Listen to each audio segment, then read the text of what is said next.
తెలంగాణలో ఒకటి టీచర్ ఒకటి స్థానిక సంస్థల ఎమ్మెల్సీ స్థానానికి ఎన్నికలు జరుగుతున్నాయి. హైదరాబాద్ రంగారెడ్డి, మహబూబ్ నగర్ టీచర్ ఎమ్మెల్సీ, హైదరాబాద్ స్థానిక సంస్థల ఎమ్మెల్సీ ఎన్నికలకు ఓటింగ్ జరుగుతుంది. నగరంలోని పలు బూతుల్లో ఓటర్లు బారులు తీరారు. ఓటును స్వచ్ఛందంగా వినియోగించుకుంటున్న కుషాయిగూడ జిల్లా పరిషత్ హైస్కూల్లో ఎమ్మెల్సీ ఎన్నికల పోలింగ్ కేంద్రాన్ని మల్కాజ్గిరి డీసీపీ జానకి ధారావత్, ఎమ్మెల్సీ అభ్యర్థి కాటపల్లి జనార్దన్ రెడ్డి పరిశీలించారు. కుకట్పల్లిలోని జిల్లా పరిషత్ ఉన్నత పాఠశాలలో ఉమ్మడి మహబూబ్ నగర్, రంగారెడ్డి, హైదరాబాద్ జిల్లాల ఉపాధ్యాయ నియోజకవర్గ ఎమ్మెల్సీ ఎన్నికల పోలింగ్ ప్రశాంతంగా కొనసాగుతోంది.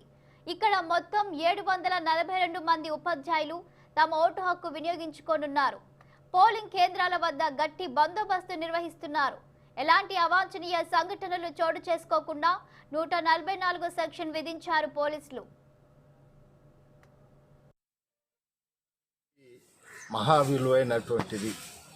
అందులో ఉపాధ్యాయ నియోజకవర్గ ఓటర్ అంటే మేధావి వర్గానికి సంబంధించిన ఓటర్లు కనుక ఈనాడు ఎలాంటి ప్రలోభాలకు గురి కాకుండా నాడు ఎవరైతే మనకు అందుబాటులో ఉంటారో, ఎవరు సేవ చేస్తారో ఆ విధంగా ఆలోచన చేసి నిర్ణయం తీసుకోవాల్సిందిగా యావత్ ఉపాధ్యాయ అధ్యాపక లోకానికి విన్నవిస్తున్నాను. చాలామంది ఏదైనా ఒకటి ప్రలోభాలకు గురి చేసే అవకాశం ఉంటుంది.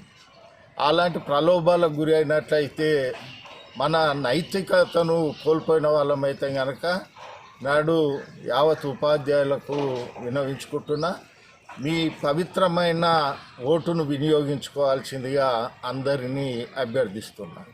ఓటు అనేది మహా విలువైన